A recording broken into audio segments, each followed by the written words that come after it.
अगला चैप्टर है हमारा राष्ट्रीय आंदोलन का दूसरा चरण। इस चरण में हम उग्रवादी नेताओं या उग्रवादी घटनाओं के बारे में हम बात करेंगे।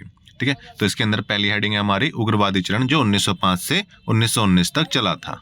उग्रवादी नेताओं ने धार्मिक प्रतीकों पर बल दिया, जिससे सांप्रदायिकता को बढ़ावा मिला, और आंदोलन को प्रभावी बनाने हेतु राष्ट्रीय शिक्षा योजना के तहत गुरुदास बनर्जी ने बंगाल राष्ट्रीय शिक्षा परिषद का गठन किया गया था। अगला मेन पॉइंट है हमारा, जो मेन टॉपिक है बंगाल विभाजन। सभी को पता है बंगाल विभाजन 1905 में लॉर्ड कर्जन द्वारा बंगाल में बढ़ रही राष्ट्रीय भावना को दबाने हेतु पूर्वी और पश्चिमी बंगाल में करा गया था। तो इसके बारे में बात करते हैं। बंगाल विभाजन कब हुआ? 1905 में लॉर्ड कर्जन द्वारा करा गया था। देखो, तत्कालीन बंगाल प्रेसिडेंसी में बंगाल, बिहार और उड़ीसा शामिल थे। यानी कि लॉर्ड कर्जन के समय जो बंगाल था उसके अंतर्गत बंगाल, बिहार और उड़ीसा शामिल थे। और अंग्रेजों द्वारा बंगाल विभाजन का मुख्य आधार एक प्रशासनिक असुविधा को बताया गया था, प्रशासनिक असुविधा। लेकिन वास्तविक रूप से विभाजन क्यों करा गया था? क्योंकि बंगाल में जो राष्ट्रवादी भावनाएं उत्पन्न हो रही थी उसे दबाने के लिए बंगाल का विभाजन करा गया था।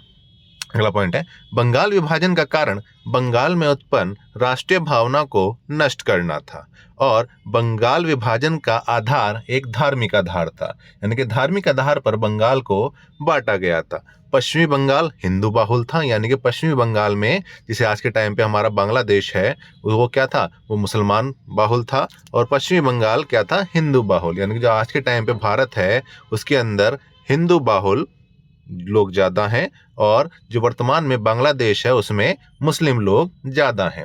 उस समय भी बंगाल विभाजन का धार्मिक आधार बनाया गया, और पश्चिमी बंगाल में हिंदू बाहुल और पूर्वी बंगाल मुस्लिम बाहुल था। लॉर्ड कर्जन द्वारा बंगाल विभाजन की घोषणा 19 या 20 जुलाई 1905 को करी गई थी। 19 या 20 जुलाई 1905 को बंगाल विभाजन की घोषणा करी गई थी, और 7 अगस्त 1905 को कलकत्ता टाउन हॉल में बंगाल विभाजन विरोध में स्वदेशी आंदोलन की शुरुआत की गई।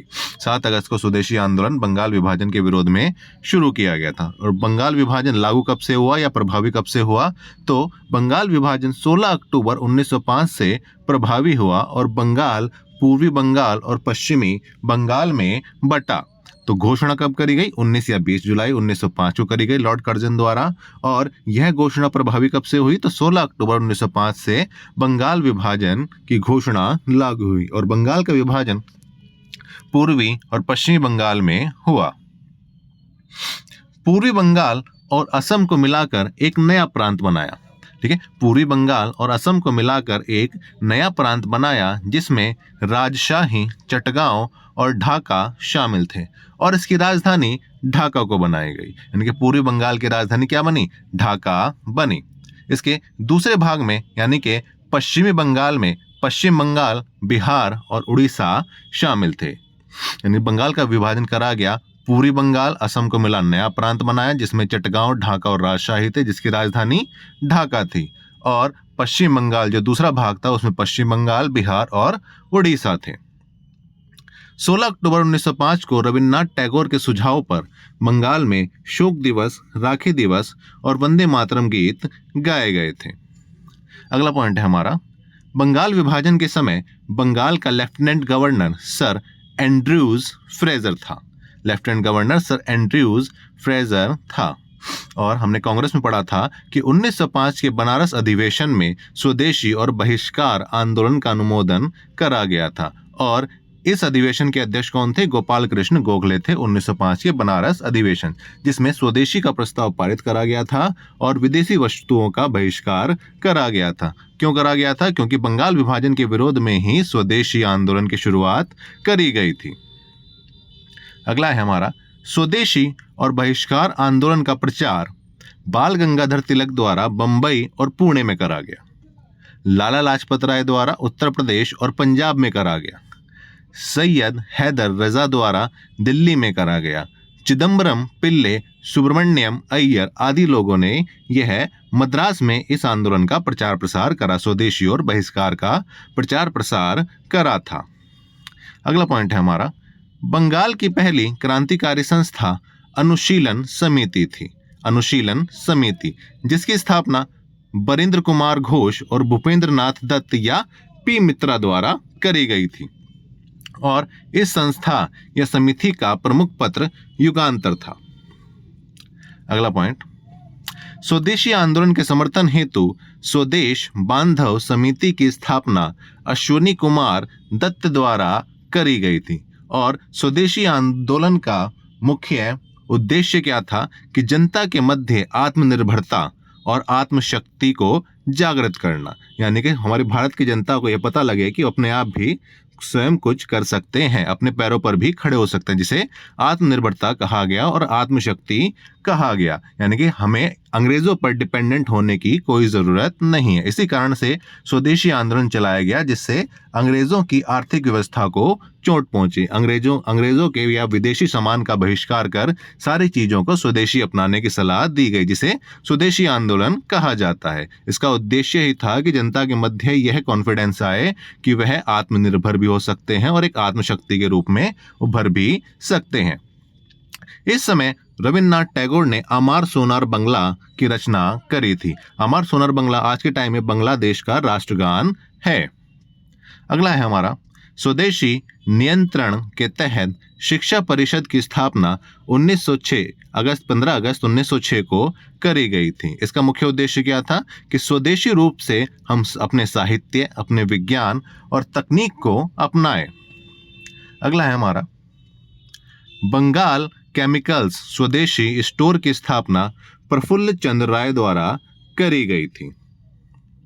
अगला, स्वदेशी आंदोलन ने देसी शिल्पकार कुटीर उद्योगों को पुनर्जीवित करने में योगदान दिया था। यानी कि जो देशी शिल्पकार थे, कुटीर उद्योग थे, उनके अंदर दोबारा से ये क्षमता आई कि वह अपना कार्य कर सकते हैं, क्योंकि अंग्रेजों द्वारा जितने भी हमारे कुटीर उद्योग थे, जितने भी शिल्पकार थे, उनका सारा व्यापार को समाप्त कर दिया गया था।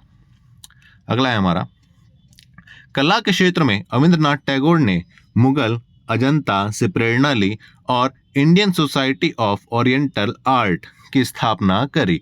Indian society of oriental art की स्थापना 1907 में रविन्द्रनाथ टैगोर और गगनेंद्र नाथ द्वारा करी गई थी।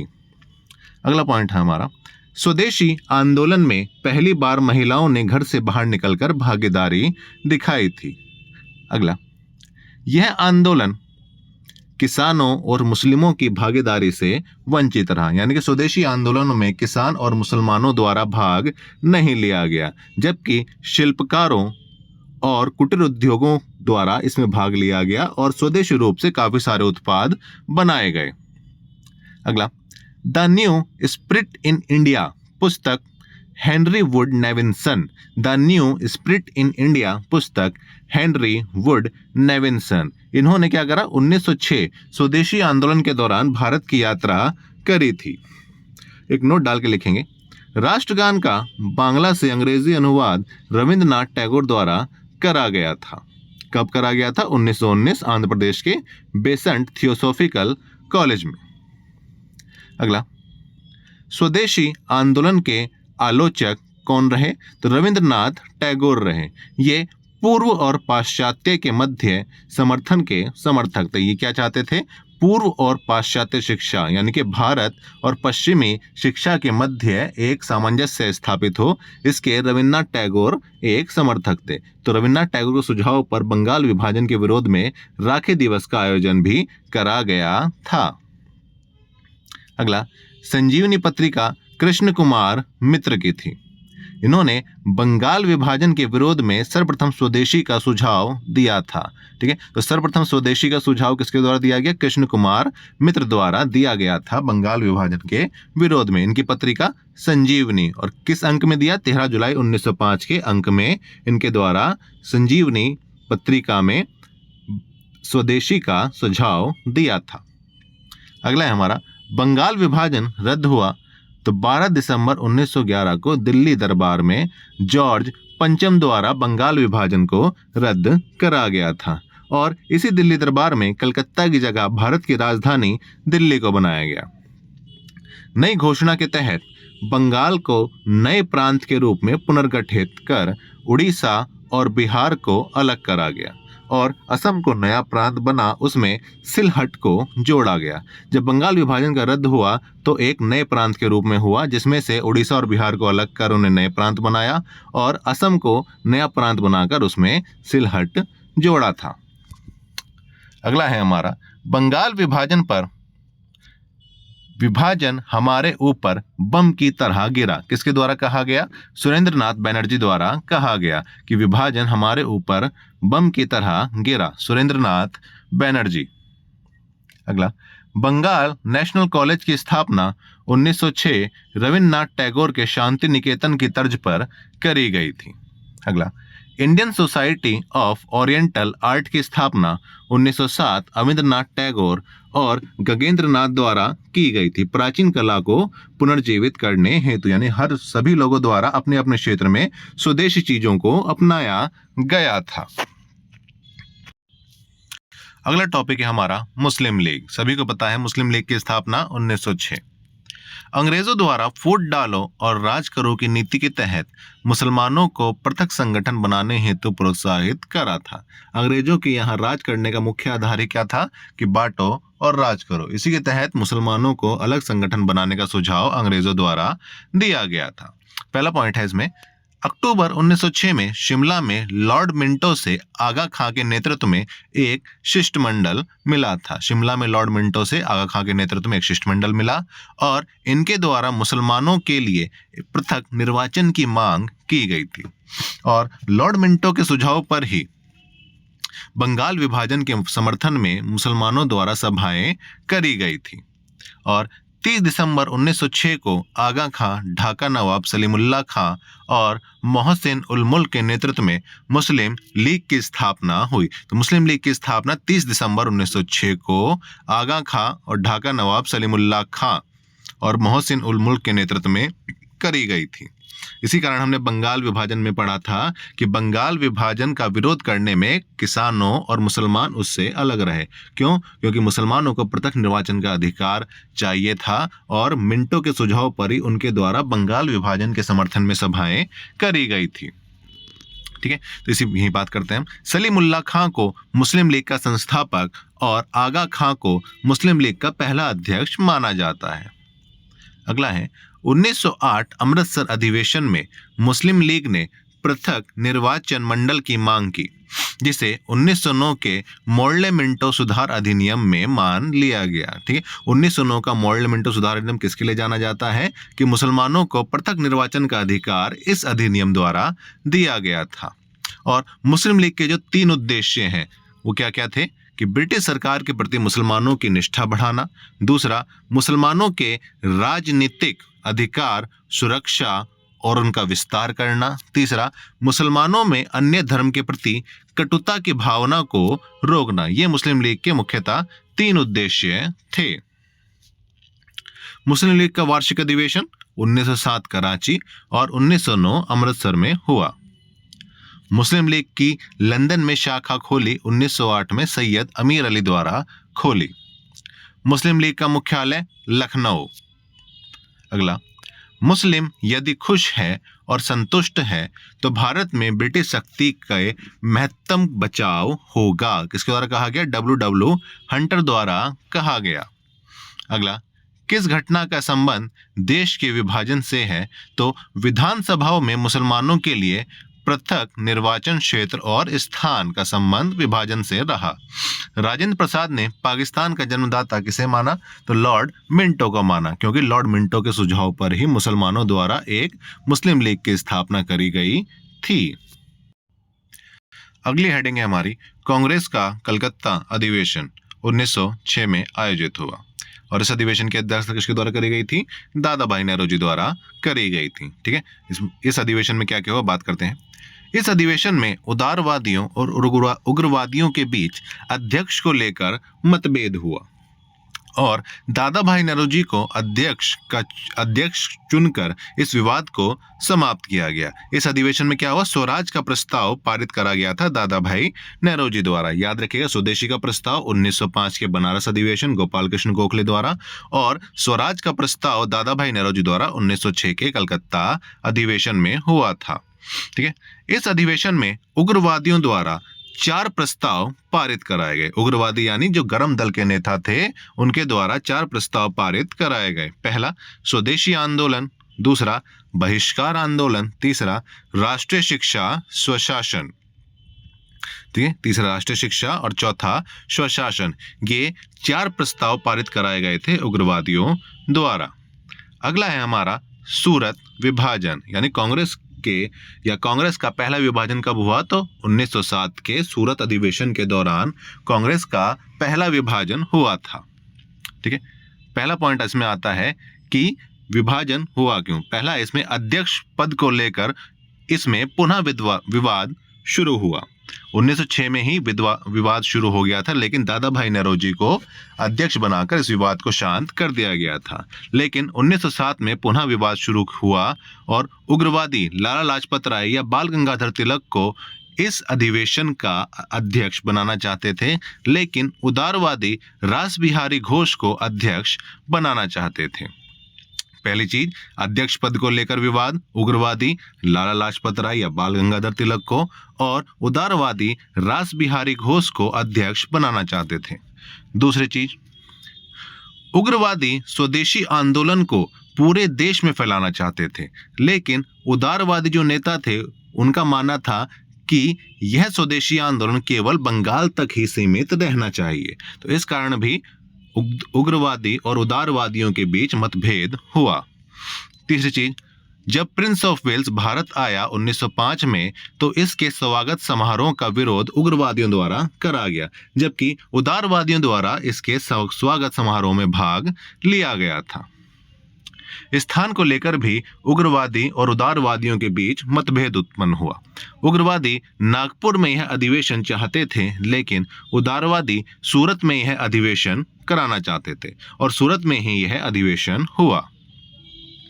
अगला, अप्रैल 1908 में इलाहाबाद में एक सम्मेलन आयोजित हुआ, जिसमें कांग्रेस की नया संविधान या नियमावली तैयार की गई और इस नवीन संविधान को या नियमावली को 1908 के मद्रास अधिवेशन, जिसके अध्यक्ष रास बिहारी घोष थे, उसमें अनुमोदित करा गया था।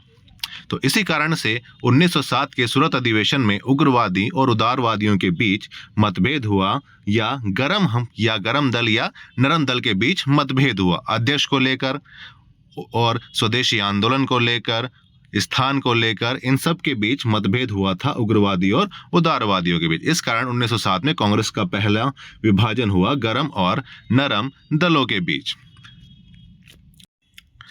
पहला पॉइंट लिखिए, गुजराती पत्रिका राष्ट्र गिरफ्तार की शुरुआत करी तो दादा भाई नौरोजी द्वारा 1851।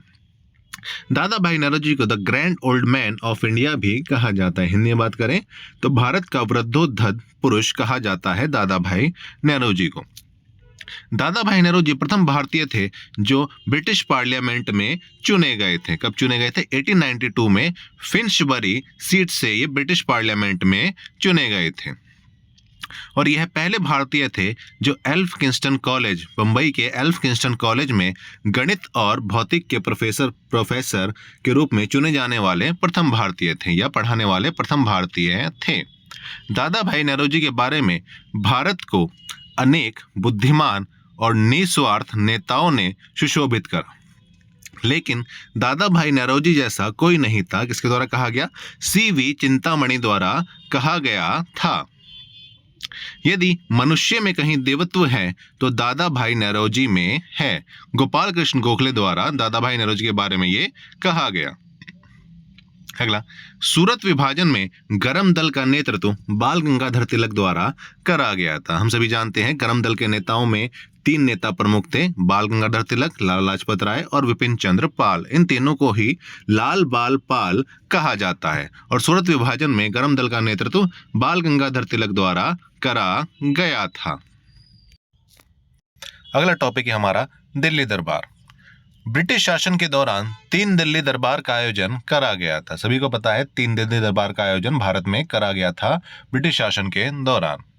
प्रथम दिल्ली दरबार, इसका आयोजन 1877 में लॉर्ड लिट्टन के समय किया गया था और इंग्लैंड की महारानी विक्टोरिया को भारत की सम्राज्ञी घोषित कर उन्हें केसर ए हिंद की उपाधि दी गई थी। इस समय दक्षिण भारत में भयंकर अकाल पड़ा था, कई हजारों लोग इसमें मारे गए थे, लेकिन लॉर्ड लिट्टन द्वारा इस भव्य दरबार का आयोजन कर बहुत सारे धन की बर्बादी करी गई थी, जिस कारण भारतीयों में ब्रिटिशर्स के खिलाफ उग्र विद्रोह उत्पन्न हुआ था। दूसरा दिल्ली दरबार का आयोजन 1903 में लॉर्ड कर्जन के समय हुआ। इंग्लैंड सम्राट एडवर्ड सप्तम की ताजपोशी की घोषणा करी गई। इस दरबार में पहले से भी अधिक धन की बर्बादी करी गई और ब्रिटिश शक्तियों का प्रदर्शन करा गया। दिल्ली दरबार का मतलब ही यह था कि भारत में ब्रिटिशर्स की शक्तियों का प्रदर्शन करना। तीसरे दिल्ली दरबार का आयोजन 12 दिसंबर 1911 को लॉर्ड हार्डिंग के समय आयोजित हुआ। इसमें इंग्लैंड सम्राट जॉर्ज पंचम और महारानी मैरी का भारत आगमन हुआ। इस दरबार में क्या करा गया? तो इस दिल्ली दरबार में बंगाल विभाजन जो 1905 में लॉर्ड कर्जन द्वारा करा गया था, उसे रद्द करा गया जॉर्ज पंचम द्वारा, और भारत की राजधानी कलकत्ता के स्थान पर दिल्ली को बनाई गई या घोषित करी गई। तो कलकत्ता के स्थान पर दिल्ली को राजधानी घोषित करा और 1912 में दिल्ली राजधानी बनी लॉर्ड हार्डिंग सेकंड के समय। इसी समय जब दिल्ली राजधानी परिवर्तित हो रही थी और दिल्ली में लॉर्ड हार्डिंग अपनी बग्गी से जा रहा था, तो इसी समय दिल्ली षड्यंत्र केस 23 दिसंबर 1912 को रचा गया, जिसे हम हार्डिंग बम कांड नाम से भी जाने जाते हैं। इस बम कांड में क्या हुआ? रास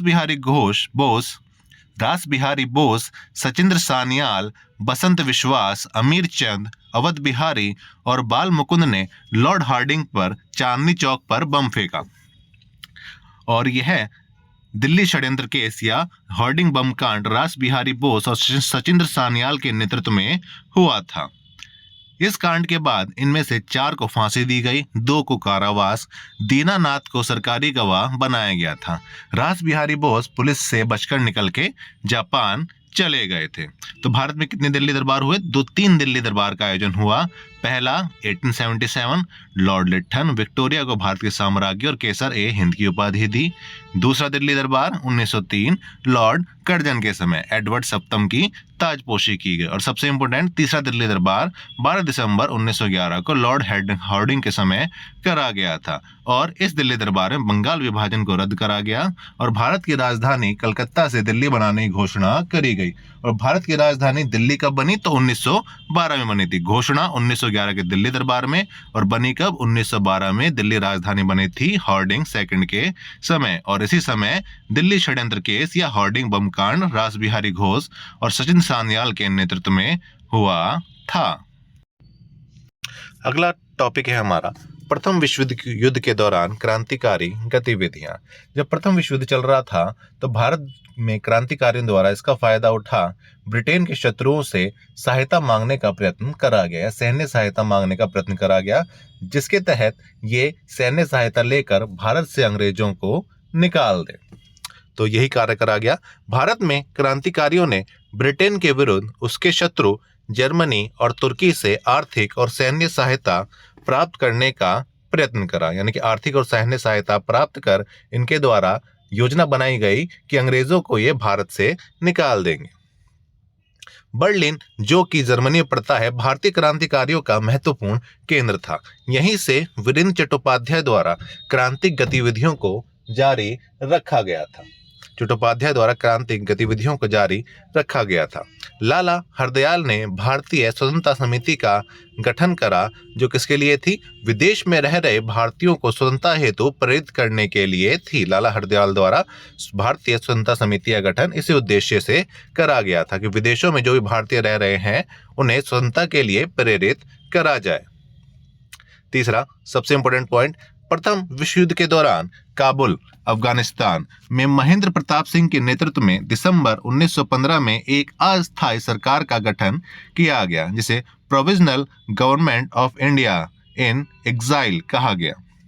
तो महेंद्र प्रताप के नेतृत्व में काबुल में अस्थायी सरकार का गठन किया गया और इस सरकार के प्रेसिडेंट महेंद्र प्रताप थे और प्रधानमंत्री मोहम्मद बरकतुल्ला थे, इस सरकार को जर्मनी और रूस द्वारा भी मान्यता प्रदान करी गई थी। अगला टॉपिक है हमारा गदर पार्टी। इसकी स्थापना 1913। 1 नवंबर 1913 को पश्चिमी अमेरिका कैलिफोर्निया के सैन फ्रांसिस्को में लाला हरदयाल द्वारा गदर पार्टी की स्थापना करी गई। तो गदर पार्टी की स्थापना लाला हरदयाल द्वारा सैन फ्रांसिस्को, अमेरिका के सैन फ्रांसिस्को में करी गई थी और इस पार्टी का मुख्यालय सैन फ्रांसिस्को में था। यह गदर पार्टी के अन्य नेताओं में रामचंद्र बरकतुल्ला, सोहन सिंह भाकना, भगवान सिंह आदि थे।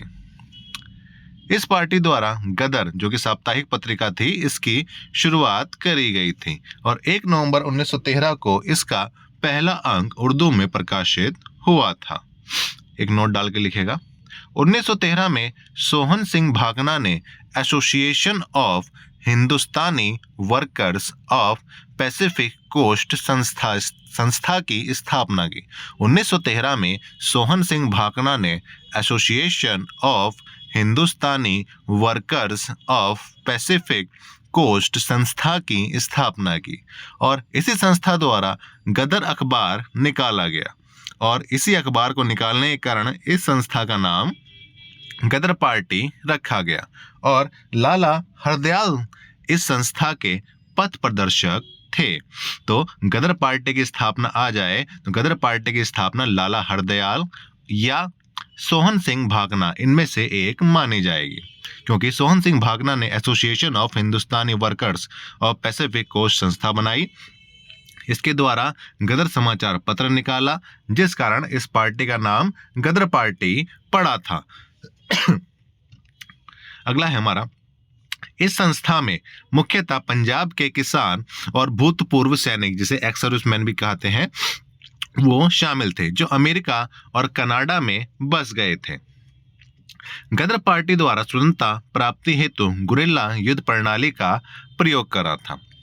ठीक है, वही चीज हमने इसमें पढ़ी कि गदर पार्टी का संस्थापक सोहन सिंह भाकना या लाला हरदयाल, क्योंकि सोहन सिंह भाकना ने association of Hindustani works of Pacific coast की स्थापना की, इसने गदर पत्र निकाला, इस कारण इस संस्था का नाम गदर पार्टी पड़ा। और हम स्टार्टिंग में पढ़ रहे हैं गदर पार्टी की स्थापना किसके द्वारा करी गई, तो लाला हरदयाल द्वारा करी गई थी और इसका मुख्यालय क्या था, सैन फ्रांसिस्को था। तो दोनों ही नाम हमें याद कर चलने हैं, सोहन सिंह भाकना और लाला हरदयाल। अगली हेडिंग है हमारी इंडिया हाउस। श्यामजी कृष्ण वर्मा द्वारा 1905 में लंदन में इंडियन होम रूल सोसाइटी की स्थापना करी। इस सोसाइटी की स्थापना क्यों करी गई, क्योंकि भारत से ब्रिटेन जाने वाले विद्यार्थी और क्रांतिकारियों हेतु इंडिया हाउस की स्थापना करी गई थी। मैडम भीकाजी कामा, लाला हरदयाल, मदन लाल ढींगरा, सावरकर आदि इसके सदस्य थे। इंडिया हाउस की स्थापना भारत से जो विद्यार्थी जा रहे हैं क्रांतिकारियों हेतु एक तरह से घर की स्थापना या हाउस की स्थापना 1905 में श्यामजी कृष्ण वर्मा द्वारा करी गई थी और इसके सदस्यों में भीकाजी कामा, हरदयाल, मदन लाल ढींगरा और वीर सावरकर आदि लोग शामिल थे। इंडिया हाउस के सदस्य मदन लाल ढींगरा ने ही 1909 में लंदन में कर्नल वाइली की हत्या की, जिन्हें लंदन में ही फांसी दे दी गई थी। अगला पॉइंट हमारा, द इंडियन सोशियोलॉजिस्ट समाचार पत्र श्यामजी कृष्ण वर्मा।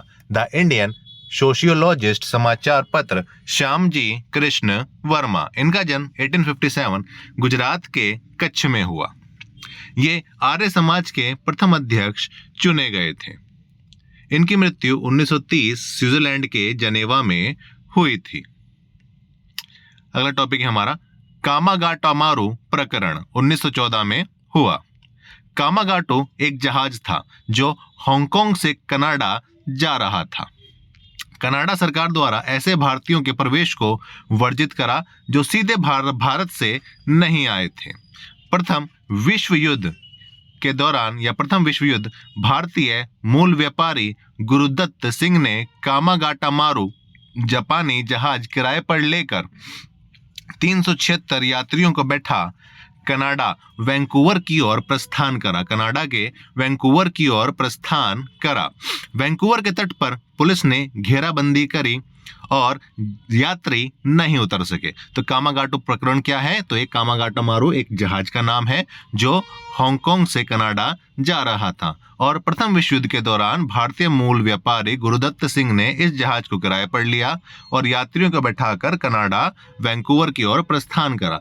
पुलिस ने वैंकूवर में घेरेबंदी करी जिस कारण यात्री यहां नहीं उतर सके। यात्रियों के अधिकार हेतु हुसैन, रहीम, बलवंत सिंह, सोहनलाल के नेतृत्व में शोर कमेटी या तटीय कमेटी का गठन करा गया था।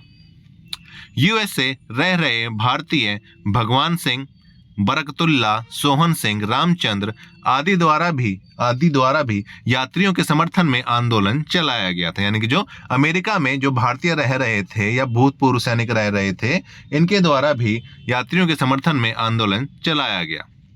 कनाडा सरकार के सख्त रवैये के चलते कामागाटा मारू जहाज को वैंकूवर छोड़ना पड़ा और अंग्रेजों ने कलकत्ता लाने का आदेश दिया। यानी कि ये जहाज अब कलकत्ता जा रहा था। कामागाटा मारू बजबज कलकत्ता पहुंचने पर यात्रियों के साथ सिपाहियों की झड़प हुई और अधिकतर यात्रियों को जेल भेज दिया गया। तो कामागाटा मारू कुछ नहीं है, एक तरह से एक प्रकरण है और कामागाटा मारू एक जहाज का नाम है जो प्रथम विश्व युद्ध के दौरान हांगकांग से कनाडा जा रहा था। जब कनाडा सरकार द्वारा इसे अनुमति नहीं दी गई तो वापस इसे कलकत्ता लाने का आदेश अंग्रेजों द्वारा दिया गया और अंग्रेजों द्वारा यहाँ के यात्रियों को गिरफ्तार करा और इनके बीच झड़प हुई। पॉइंट टू पॉइंट क्वेश्चन है, भारतीय क्रांति की मां किसे कहा जाता? भीकाजी रुस्तम कामा। ये दादा भाई नेहरू की निजी सचिव भी रही थी। इनके द्वारा यूरोप और अमेरिका में क्रांति का संचालन करा। 1907 के स्टुटगार्ड या जर्मनी की अंतर्राष्ट्रीय समाजवादी कांग्रेस में इनके द्वारा भाग लिया गया और प्रथम भारतीय झंडे को फहराया गया। इस भारतीय झंडे को भीकाजी कामा, वीडी सावरकर और श्यामजी कृष्ण वर्मा द्वारा तैयार करा गया। तो भारतीय क्रांति की माता भीकाजी रुस्तम कामा को कहा जाता है। इन्होंने यूरोप और अमेरिका में क्रांति का संचालन करा था और जर्मनी के स्टुटगार्ड में प्रथम भारतीय झंडे को फहराया था। अगला, इंग्लैंड में माइकल और डायर की हत्या किसके द्वारा करी गई? ये सरदार उधम सिंह द्वारा करी गई थी जिस कारण इन्हें फांसी दी गई। माइकल और डायर कौन था? तो माइकल और डायर। अगला है हमारा, अभिनव भारत सोसाइटी की स्थापना की 1906 लंदन में वीडी सावरकर द्वारा। अगला, इंडिपेंडेंट लीग की स्थापना रास बिहारी बोस द्वारा करी गई। रास बिहारी बोस जापान में भारतीय आप्रवासी थे। 28 से 30 मार्च 1942 ये टोक्यो में सम्मेलन में शामिल हो। टोक्यो में एक सम्मेलन आयोजित हुआ था, उसमें शामिल हुए थे। 14 से 23 जून 1942 को बैंकॉक सम्मेलन में विधिवत रूप से इनके द्वारा इंडिपेंडेंट लीग की स्थापना करी और सुभाष चंद्र बोस को निमंत्रण दिया। ठीक है, बैंकॉक में विधिवत रूप से इंडिपेंडेंट लीग की स्थापना करी 14 से 23 जून 1942 को और सुभाष चंद्र बोस को इसमें शामिल होने के लिए निमंत्रण दिया। इसी सम्मेलन में रास बिहारी बोस ने इंडियन इंडिपेंडेंट लीग की स्थापना की थी।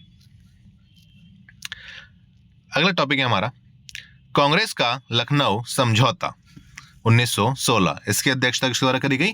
तो अंबिका चरण मजूमदार द्वारा इसकी अध्यक्षता करी गई थी। और इस अधिवेशन में क्या हुआ? गरम और नरम दलों का एकीकरण इसमें हुआ था। उग्रवादियों का 9 साल बाद जिन्हें 1907 सूरत अधिवेशन में निष्कासित कर दिया गया था, उनका कांग्रेस में पुनः प्रवेश हुआ। किनके प्रयासों से? एनी बेसेंट और बाल गंगाधर तिलक के प्रयासों से गरम और नरम दल एकीकृत हुए।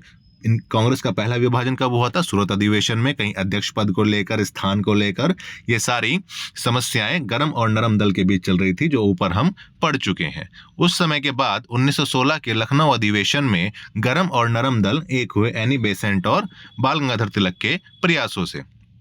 दूसरा काम क्या हुआ? कांग्रेस और मुस्लिम लीग के बीच इसमें समझौता हुआ यानी कि कांग्रेस द्वारा मुस्लिम लीग के पृथक निर्वाचन के अधिकार को स्वीकार कर लिया गया था और जिसे लखनऊ समझौता या कांग्रेस लीग योजना भी कहा जाता है। और यह समझौता किनके प्रयासों से? मोहम्मद अली जिन्ना और बाल गंगाधर तिलक के प्रयासों से कांग्रेस और मुस्लिम लीग के बीच समझौता हुआ, जिसे लखनऊ समझौता कहा गया। लखनऊ समझौते के अंतर्गत 19 स्मरण पत्र पारित करा, जिसके तहत ब्रिटिश सरकार से स्वशासन, प्रांतीय विधानसभा में भारतीयों की संख्या बढ़ाने और वायसराय कार्यकारिणी में आधे से अधिक सदस्य भारतीय हों, ये मांगे शामिल करी गई थी 19 स्मरण पत्र में। अगला है हमारा, कांग्रेस और मुस्लिम लीग के बीच यह समझौता असहयोग आंदोलन के साथ ही समाप्त हुआ था। 1916 से 1922 तक के काल को कांग्रेस और मुस्लिम लीग के बीच मैतक्य का काल कहा जाता था। यानी कि जो लखनऊ समझौता 1916 के लखनऊ अधिवेशन में हुआ था, वह असहयोग आंदोलन के साथ ही समाप्त हो गया था। असहयोग आंदोलन के साथ ही भारत से या कांग्रेस और मुस्लिम लीग के बीच यह समझौता समाप्त हो गया था। अगला है, मदन मोहन मालवीय द्वारा कांग्रेस और मुस्लिम लीग के समझौते का विरोध करा गया था और इसी अधिवेशन में राजकुमार शुक्ल ने महात्मा गांधी को चंपारण में किसान समस्या से अवगत कराया था और चंपारण आने का न्योता दिया था। सभी को पता है महात्मा गांधी का पहला सत्याग्रह 1917 का चंपारण सत्याग्रह था और किसके कहने पर गए थे महात्मा गांधी? अंबिकाचरण मजूमदार के कहने पर, राजकुमार शुक्ल के कहने पर चंपारण गए थे और किसान समस्याओं से या नील विद्रोह का समाप्ति करी थी। अगला है हमारा, होम रूल लीग 1916 या जिसे हम गृह शासन आंदोलन भी कहा जाता है। आयरलैंड की तर्ज पर बाल गंगाधर तिलक और एनी बेसेंट ने होम रूल लीग की स्थापना करी थी। बाल गंगाधर तिलक द्वारा होम रूल लीग की स्थापना अप्रैल 1916 पुणे में और एनी बेसेंट ने सितंबर 1916 में मद्रास के अडियार में होम रूल लीग की शुरुआत करी थी। इस आंदोलन को बाल गंगाधर तिलक द्वारा मराठा और केसरी और एनी बेसेंट द्वारा न्यू इंडिया और कॉमनवेल्थ समाचार पत्रों के माध्यम से प्रचार प्रसार करा। हमें पता है बाल गंगाधर तिलक के समाचार कौन कौन से हैं? मराठा और केसरी, और एनी बेसेंट के समाचार न्यू इंडिया और कॉमनवेल्थ। इन दोनों द्वारा अपने अपने समाचार पत्रों के माध्यम से होम रूल लीग का प्रचार प्रसार करा गया था। तिलक और एनी बेसेंट द्वारा अपने अपने कार्य क्षेत्रों का बंटवारा करा गया था। तिलक के अंतर्गत या तिलक के जो अंडर में जो क्षेत्र आ रहे थे वो थे कर्नाटक, महाराष्ट्र और महाराष्ट्र में बंबई को छोड़कर संपूर्ण महाराष्ट्र तिलक के कार्य क्षेत्र में आ रहा था। तो कर्नाटक, महाराष्ट्र, मध्य प्रांत और बरार तिलक के अंडर में थे या तिलक के कार्य क्षेत्र में थे। शेष सभी क्षेत्र या देश के शेष सभी हिस्से एनी बेसेंट के कार्यकाल में थे या एनी बेसेंट के कार्य क्षेत्र में ये थे। तिलक की यानी बाल गंगाधर तिलक की होम रूल लीग के प्रथम अध्यक्ष जोसेफ बैप्टिस्टा और इसके सचिव NC केलकर थे। Annie Besant Home Rule League के प्रथम सचिव जॉर्ज अरुंडेल थे। एनी बेसेंट की मुख्य सहयोगियों में George Arundale, CP Ramaswamy, VP Wadia आदि शामिल रहे थे। 1917 में एनी बेसेंट, अरुंडेल और VP वाडिया की गिरफ्तारी के विरोध में सुब्रमण्यम अय्यर ने सर या नाइटहुड की उपाधि अंग्रेजों को वापस कर दी थी। अगला है हमारा, 1916 लखनऊ अधिवेशन में होम रूल सदस्यों द्वारा शक्ति प्रदर्शन करने के उद्देश्य से एक ट्रेन बुक करी, जिसे Congress special home rule special नाम दिया गया। Congress special home rule special नाम दिया गया। यानी कि 1916 का जो कांग्रेस का लखनऊ अधिवेशन था उसमें बड़ी संख्या में होम रूल लीग के सदस्यों द्वारा भाग लिया जाना था, जिसके लिए उनके द्वारा एक ट्रेन बुक करी जिसे कांग्रेस स्पेशल या होम रूल स्पेशल नाम दिया गया था। एनी बेसेंट ने होम रूल के संबंध में योजना कब प्रस्तुत की? तो 2 जनवरी 1914 को अपने समाचार पत्र कॉमनवेल्थ में इसके द्वारा समाचार पेश करा गया था। एनी बेसेंट ने होम रूल लीग की योजना प्रस्तुत करी थी। अगला है, फैबियन आंदोलन का प्रस्तावक एनी बेसेंट थे। फैबियन आंदोलन के प्रस्तावक कौन थे? एनी बेसेंट थे। 1920 में स्वराज सभा का नाम किस संस्था द्वारा रखा गया था? अप्रैल 1920 में Akhil Bharatiya home Rule league ने गांधी को अध्यक्ष निर्वाचित करा और महात्मा गांधी ने इसका नाम स्वराज सभा रखा था। तो होम रूल लीग का नाम स्वराज सभा किसके द्वारा रखा गया? महात्मा गांधी द्वारा रखा गया था।